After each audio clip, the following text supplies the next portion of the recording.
It's Lance Jasper Jones. This is Jasper House Warriors, Black in Mental Health series. I'm with my guy right now from way back, my guy Kirk Fitzhugh. And I want to jump in and get him jumping in, talking a little bit about what he does and a little bit about the LCDC and what he's working on now. What's going on, Kirk? What's going on, boss? How you living? How you living? Man, I am well out here in California. I know you in Texas. Shout out to Prairie View A&M. I see you rapping, you know. H-Town. Tell us a little bit about what you're working on right now. As of right now, I'm currently a case manager at a psychiatric hospital, but away from that, I'm working on getting my credentials in licensed professional counseling. Um, I already have my LCDC. Doing a little bit of work with that, not too much. I'm primarily focused on just getting the LPC. Let's go. That's what I'm working on as well for clinical psychology here in California.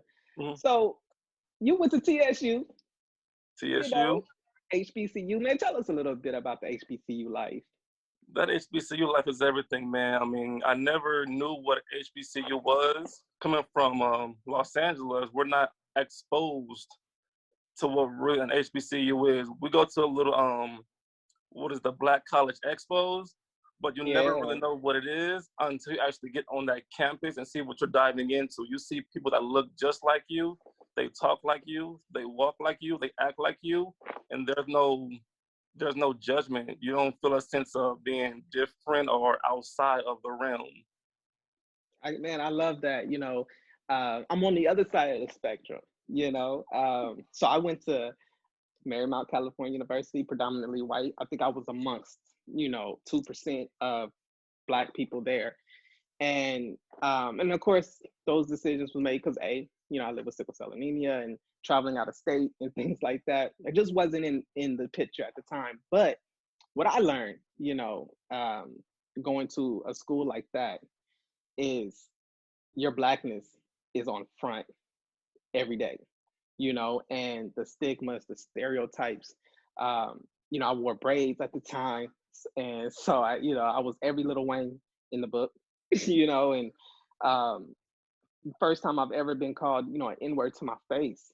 I was all of 18 years old, freshman on campus, and one of the students said I didn't know N-words eat frozen yogurt, because we were at the opening of a yogurt land, you Mm, know, and yeah, it was just like what, so it was almost like you had to be Black, yeah. you couldn't run away from it. It was just something that you had to own, and that's what I learned, coming from that route.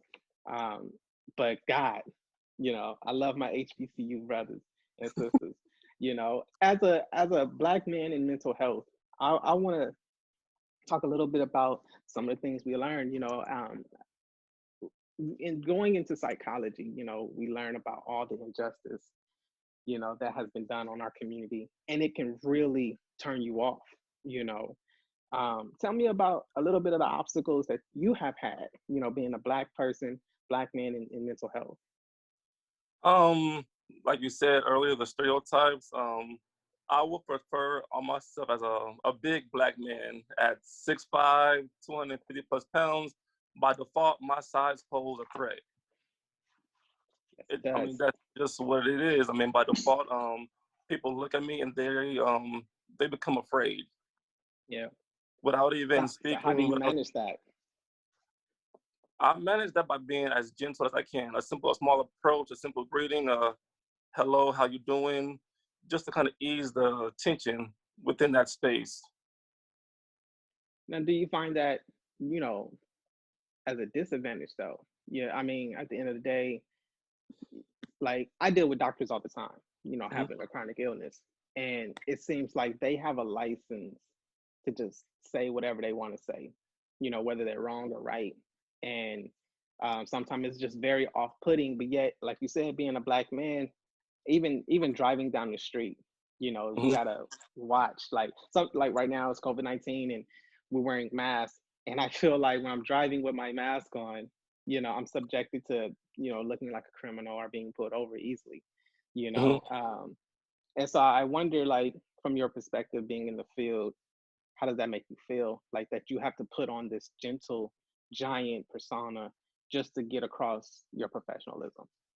It's definitely nerve-wracking, honestly, because I would like to kind of be seen as just a normal human being. I don't want to pose a threat based off my size. It's unfair. Let's just say that. It's very, very unfair that I have to pretend to be more gentle just because of my size alone. It's really not a disadvantage, but at the same time, it's not an advantage. So you're kind I of get stuck that. between a rock and a hard place. You can either be that threat or just ease the tension, kind of just take the easier route and just ease that tension. Now, how do you feel about being a Black person in mental health? Like, to me, it's gratifying, working with our community, educating our community. I feel like we're in a time where mental health is on the forefront. Mm-hmm. Dealing with chronic conditions, dealing with traumas. I believe also the experiences we have had with police is a trauma that Black people carry, and we're not being treated for it. Um, Urban violence, things like that. Um, what role do you think you play in mental health right now as a Black man? Definitely a cornerstone leader, because there are some things that our people just aren't aware of when it comes down to mental health. The stigma that's associated with getting help is still out there. You know what I'm saying? People think that seeking a therapist to speak about past trauma is a stigma. They think it's a bad thing, but it really isn't. It's no different than going to a doctor because you broke your finger. You know what I'm saying? You break your neck, you want to get some help, don't you? Exactly. So, Exactly. It is the same thing, in my opinion. I think mental health is something that we need to focus on. Not only mental health, but eating better. You know, um, all those type of things. I understand. Chitlins is a part of our culture. You know, and yes, we can make them taste very well. However, I've never had them, but um, I'm a vegetarian. mhm. And that's just off of my own understanding nutrition, understanding my body, and things like that. And I feel like we need to push that a little bit more. But I feel like it's a psychological thing as well, because burgers is on every stand, things like that. Um, and I personally don't think meat should be in every cornerstone of your diet from breakfast to lunch to dinner. How do you feel about that? I agree with you 100%. I've over the years I've cut back a lot of my consumption of red meat quite a bit. I do a lot more chicken, seafood, turkey, something that's not so harsh on my body. I Yes. believe studies have proven that it takes ground beef or red meat up to 5 to 7 days to break down in your body and pass through. That's a long time. Yeah, you got that right. And you're piling more on all day long, All day moving long. on to the next day. Um, and so, speaking of our community, you know, you're working on your LPC, Hmm. um, and that's in forensic psychology. Forensic psychology, yes. So, what will be your focus when you get your LPC? What is your destiny as far as like your work? What are you trying to put your efforts into? Definitely to educate my youth. I've been working with adolescents for the past 10 plus years. They have the potential to do great things down the road, and I want to give them the understanding. Their influences right now is more geared to what they see on TV. And what they're seeing on TV isn't always the right thing. Not saying it's the wrong thing, but there's something that TV is just not showing them. TV, social media, all this portrayal of happiness Hmm. that's not real, all this Hmm. portrayal of success that's not real. The Hollywood is trying to put an identity to what Black is, you Hmm. know, and Black is so much, I mean, look, long hair, you Yeah. know, in psychology, you know, um, and that's our culture, you know. Yeah. And like you say, even as a 6'5", you got to be a gentle giant and things like that. Like, I often wonder how my look would be considered, you know, in a clinical setting, stuff like that. You know, we shouldn't have to change Mm-hmm. uh, that look. Representation matters. You know, of course, Black psychologists matter. Mm-hmm. Um, and so, speaking of our community, I wanted to dive into, you know, I'm an APA member, of course, Okay. and so this is one of their newest editions that came out in March, and they had something very interesting about um, minority neighborhoods when it comes Mm-hmm. to the psychological development, you Mm-hmm. know, and our cognitive. So basically, an overview of the article was stating that um, coming from poor neighborhoods, um, cognitively, children are not developed the same um, as wealthier neighborhoods. Neurologically, the brain, certain parts of the brain, is not even the same size when it comes to our emotional, you know, and behavioral intelligence skills. All of those factors are not even completely developed in the same fact as a wealthier neighborhood would be. And so, working with youth, being in forensic psychology, often juveniles get into trouble coming from our neighborhoods, make, you know, poor decisions based on the circumstances that they're in. However, the justice system weighs heavier on our youth coming from these minority communities versus a slap on the wrist coming from wealthier communities. In my personal opinion, as a psychologist, you would think that the roles would be reversed. If you're coming from a wealthier community, you have these opportunities, and so you should know better. So, you Mm-hmm. know, getting a slap on the wrist doesn't seem adequate compared to a child coming from a poor neighborhood getting thrown in jail or having Mm-hmm. to spend time in juvenile hall. How do you feel about that? I definitely don't support it. It sucks, to be honest with you. I actually did a debate in grad school where I had to debate with my counterpart as should psychosocial factors be considered with the adjudication of juveniles in jail. So should I fault little Johnny for stealing this piece of chicken to take home for his mother to cook because they don't have food? Should I fault him too much because of that? You know what I'm saying? Like, those are some situations that are just everyday situations for some of us. You know what I'm saying?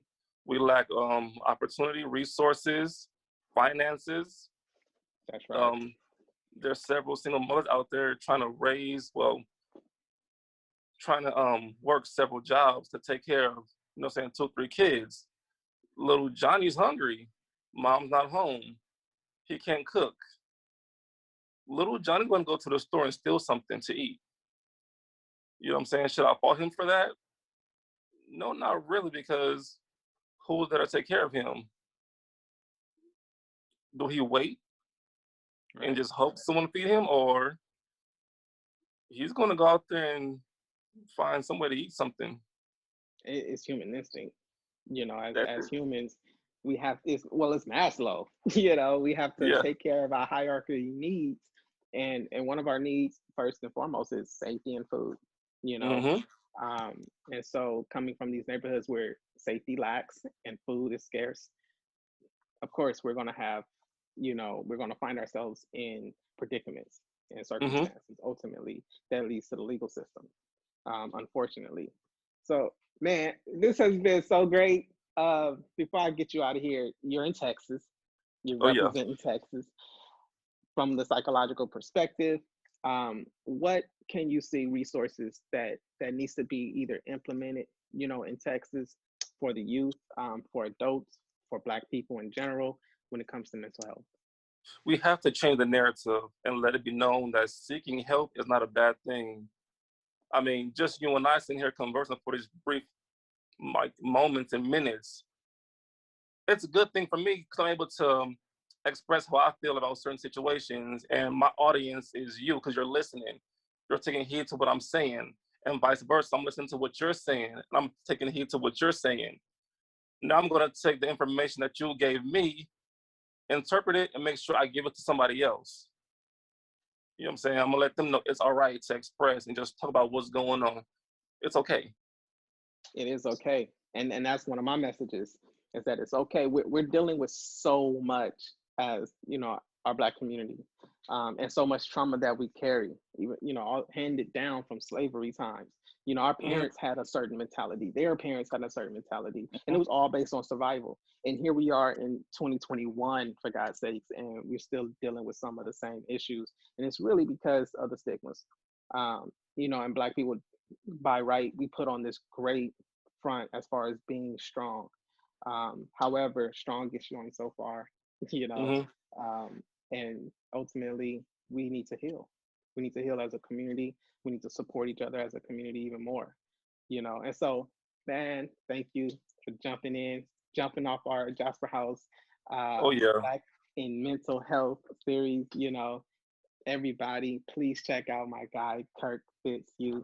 Thank you very much, man. And we will be catching up soon.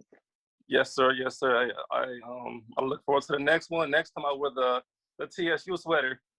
Yes, sir, man. You got a rep, you know? Trust me, I got plenty of them for you, man. I'll be home soon, man.